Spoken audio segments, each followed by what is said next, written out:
وسلامتهم مدنما يمروبا لما ددوينها هلك سوغودي سلام سلام كان سلامي السلام كبعد waxaan malaynayaa waxa lagu raagay in ka hadalka Muuse ummadda islaamku oo og yihiin 40 sano u dambeysay inuu dhiig ku dhex jiray isaga iyo nimanka meesha la maamula marka inaynu waqti dheer iskaga qaadno ma aha inaga waxayna inoo muuqata waxa weeye hadda talaabadaynu qaadayno inay dulkeena difaacnayno Muuse horena inoogu iman awowgiina ma xukumin abkiina ma xukumin inana xukumi maayo tan kale dawladda lixal sheega dawladda lixe waruma aysan anaga xamar tagna boqolkii 75 dadka gobolada waqooyi ka tagay ka shaqeeya marka ninku markuu soo sharaxayo wuxuu yiraahdaa doorashada igu rid san Somaliland kugu garabsiyo marka dadka Hargeysa ka shaqeeyay dadka xamar ka shaqeeya badan ee beesha dhaxaa marka waxa weeye farmaajo iyo maxay ay taxayr kama maarmaan meesha tan sida awgeed bay yiraahdaa waxaan la hadlaynaa gobolada waqooyi dadka deegaan la hadlaynaa been bay sheegaan beesha caalamka been bay sheegaan beesha caalamka waxa uu sheegaan in leeg baan u sheegaynaa anaguna waxaan leenahay marka wada hadal haduu jiro dadku 18 gobol buu hamiiska weyn la wada yimaada 18 gobol waa wax lagu qaybsadaa waa 18 gobol buu Soomaaliya ahayd la isku xusa hadaanay taasi iman وبيشان دون راعي نو كبحين عند دلك انغنا والسلام عليكم ورحمه الله بدكنا هاي استفاع waxaan kala fariin u direynaa dawladda federaalka annagu halkan waxaan nahay dad Soomaaliya u taagan calaamadii Soomaaliya la ku dilayaa magacii Soomaaliyeed baan la ku dilayaa magacii Soomaaliyeed baan kula dagaalamayaa wax kale ma waa geeso loogu xirxirayaa argaabo loogu xirxirayaa ninkaana matala Soomaaliya wali iyagoo ka hadlayaan uma kulli ma maqal cid maqasho ma jirto sanaag waxa ka dhacaya ama noqdeen kuwa anaga la metelaya oo jooga dawladda federaalka ama wasiir ha noqdeen ama xildhibaan ha noqdeen ama dadka dawladda Soomaaliya metelo oo xukuumad iyo federaal leh gobolka sanaag dagaalada ka socda caburinta ka socota walaada ka socota wali dawladda Soomaaliya kama ay hadlin وكما أي جواب فالكاس كسعوا يدلك أي يد الملحة كتاه بليس لو حنا مسنا هاي وأتاجنا هاي إن قبلنا الصومالية أردن أما السجارة هي سوق النادي أما جارجارها هذا كل دولة الصومالية يد متشو دولة تاعي سيد الله أي شرعية هذا يمان بيت يده وحنا وهذا قدر الله فرين مدحونها يوهي سمسارها يقولياش gobolkan waxa ka jira xaalad colaadeed oo qabaa'il iyo la isku hudminayo iyo dagaal sokeeye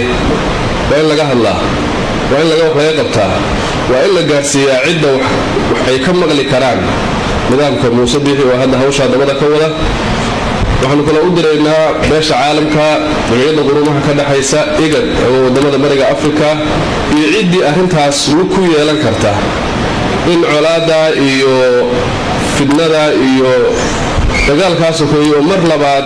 20 sano ka bacdi gobolada waqooyi laga horinayo inay ka qaataan damintiisa wax oo aanay xilli ay feeray fandhaaka dhaceen aan hada la bilaabin hadda in laga hortago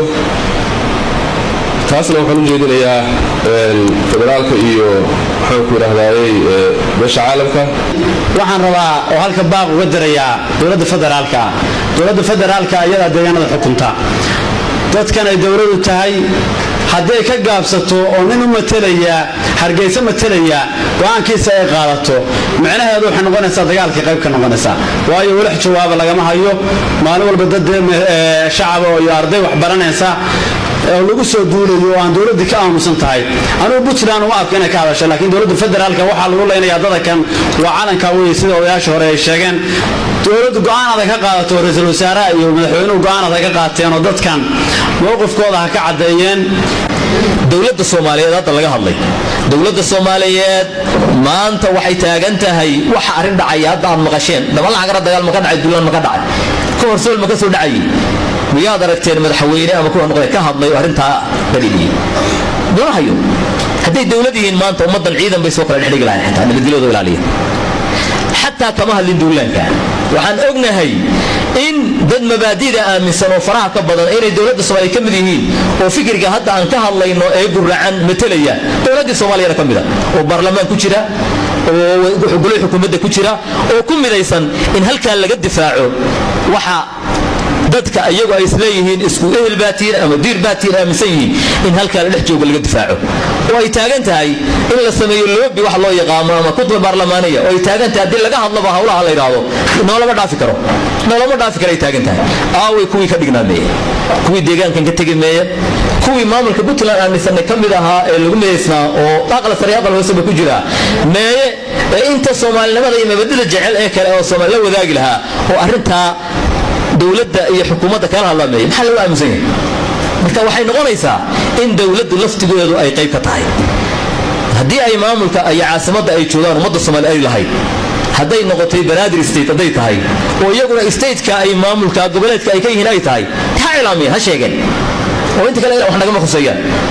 dowladda federaalka oo la sheegayo oo la leeyahay halka waa dowladda federaalka ahayd waa dowladda ay xildhibaanada geersanay xaaladda way aragtaa hadday saa ku sii dayso hadday ugu jeedaysona hadda waa aragnaa hadday wax ka qabanayso wax qabadkeedu waa u yaalaa وعلى إنك فدوا كبار كواي ليس ويكادو لقوم يفرج الصدور دليل بيلا هاي هذا البدليل كلا هاي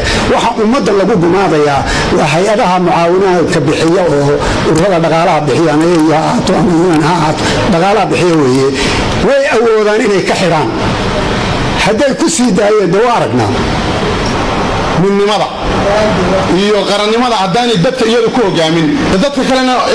aan meesha doonaan iska hadiya dalkan waxaan umada u sheegaynaa dalkan ma huwa soo jireen taariikhdana waa mahadlo adduunka taariikhda ka hadha dunidana marba jiil barsoodey waxa la ciidu marna waxay noqotaa malab marna waxay noqotaa bixin waxa la ninka aan buxushiisa ka qayb gelin hadda malabkiisa kama qayb galo ninka dhibtiisa iyo dhuxushiisa iyo dagaalkiisa iyo caadifadiisa iyo midnimadiisa aan ka qayb gelin waxba kuma leh malabkiisa waxba kuma leh taasi taa weeye tan labaad oo saddexaad ilaa iyo ingiriis talyaani xarowarsangeli waddanka leeda xarowarsangeli oo aanu ka hadlayno dheg bay u ahayd ingiriis kama talin oo talyaani kama talin انت وحكا حر وحي كدبي انا عبد الله حسن tahay iyo jabada kale aan asana ma haato maamulka nidaamka dadku soo dabada haato waliga loo gulisan idii kasta oo ku soo xadgudubta dalkan aan joogno waa la iska difaacay haddana waxaan u sheegnaa caalamka iyo dadka muusabixi oo dawada ka wado oo hordalka u yahay sidii hore dalka loo difaaci jiray wixii ka ku soo xadgudba dadka ku nool inay difaacaysa diyaar yihiin waxaan u dirayaa federaalka dalka kitaab baad u marteen waa u dhaarateen kitaabkii kaga gabeeya dhaartii rumeeya waxaad baalmarsan tihiin baad moodaa waxaanu maqalnaa Soomaaliya iyo Somaliland baa la wada hadalsiinaya arrinkaas waa arrin gef ku ah dalka iyo dadka guud ahaan Soomaaliya yaa Somaliland ma beesha ciise ma budabiisi ma beesha isaaq ma beesha hartiga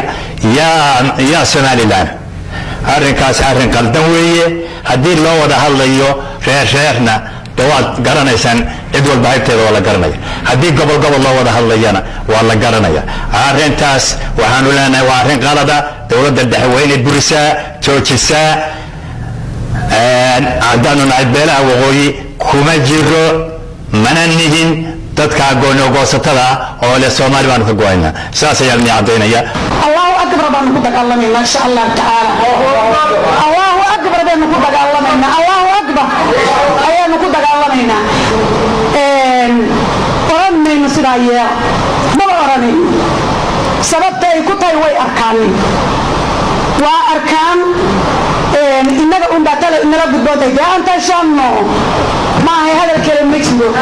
qarabna waaynayno ilaahayna dad buu naga dhigay qarana wax walba haysta assalaamu calaykum wa rahmatullahi wa barakaatuh